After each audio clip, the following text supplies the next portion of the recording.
Chef Ricky here. We're back with another Minecraft Pocket Edition video, and today I will be showing you how you can do this really weird bouncing sand trick in Minecraft Pocket Edition, the aquatic update. And yeah, so let's get right into today's video. Okay, so the first things first, what we're gonna do is go ahead and dig 1, 2, 3 blocks down, place ourselves a block of soul sand just like that, and then we're gonna go ahead and get a water bucket just like that, and go 1, 2, place the water down just like that, and then we're gonna go ahead and get our block of our choice. It's actually pretty easy. All you have to do, just go ahead and just place a block down just like that, and there you go. You have your bouncing sand block in Minecraft, and it actually works. And but you might say, well, that's pretty much nothing. So what can you do with this? I'm gonna go ahead and show you some pretty cool stuff. Even though it looks pretty simple, you can actually create some pretty complex stuff with this. I'm going to go ahead and show you right now. Okay, so here are some examples of some other things you can do using this bubble column trick. As you can see, we have the normal average sand block, then we have a red sand block, and then we have some other blocks over here that aren't actually sand blocks. We have an anvil bouncing up and down, which is kind of weird since you would think it would actually float. I mean, not float, you would think it would actually sink in the water, but since we have the bubble column, it pushes it up.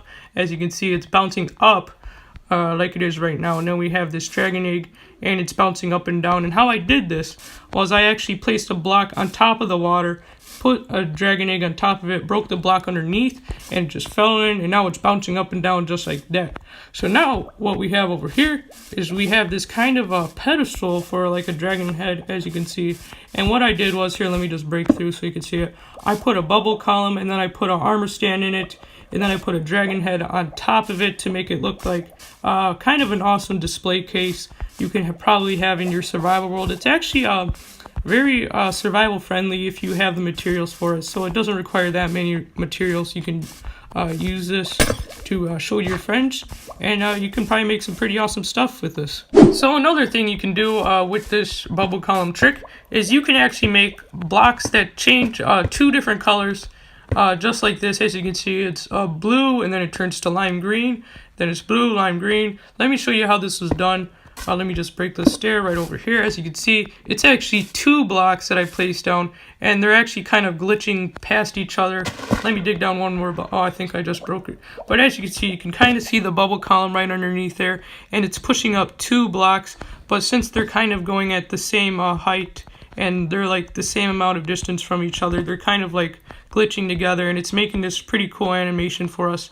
You can kind of probably make like a use this for some mini games or something like that. I actually don't know what you could use this for, or it can just be something just for decoration, you know, in your survival house or something like that. So the next thing I have to show you on the list is this really cool cannon that you can make. Let me just tell you how long it is right over here, how long the water goes. It goes 1, 2, 3, 4, 5, 6, 7, 8, and then you place the source water block right over here. Then you go down, and at the end of the water you place the sign, and then that's where you put your bubble column thing, and then you put a slab here. For some reason that makes the blocks go a lot farther distance if you put a slab there. I have no idea why, but it just does. So let's go ahead and test this out. So what you do is you have this block here, so you can just put the TNT. That just reminds me where you put it, because if you put it in the water, it actually will not work, because it has to be timed a specific amount of time, so that way it actually makes the thing move. So let's go ahead and try this out with the dragon egg.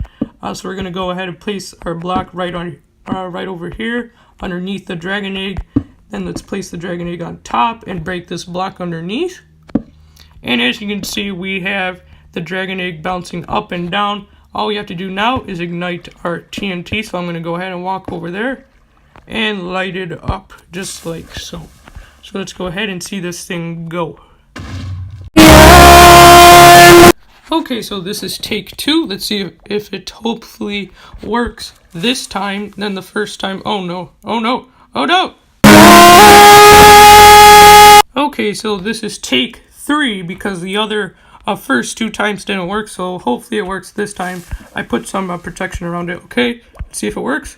See? Hey, look at that. So that's how you make the cannon work. Make sure you time it right and put these around it next time, so hopefully it'll actually go some distance next time. So let me go ahead and show you our last thing that you can do using this bouncy sand trick. Okay, so the last thing that I found useful using this bouncing sand trick is if you like to make mini games and stuff like that. This is actually a mini game that I found out how to make. I think it was actually a thing before I made this, but it's a lot easier to make now since we have bubble columns. How this works is each player stands behind the line on their own side, and they each get a fishing pole, and they try to fish out the block of sand, and each one is worth a different amount of points. So this blue one is, let's say, 1 point. The sand is worth 2 points, and the red sand's worth 3 points. And when all the blocks are out of the pool, and they're on your side, and you add up all the points that are on your side behind the line, and the person with the most points is the winner. So let's go ahead and see if this thing works. I'm going to go ahead and try to stand behind the line. Let's see if I can do it.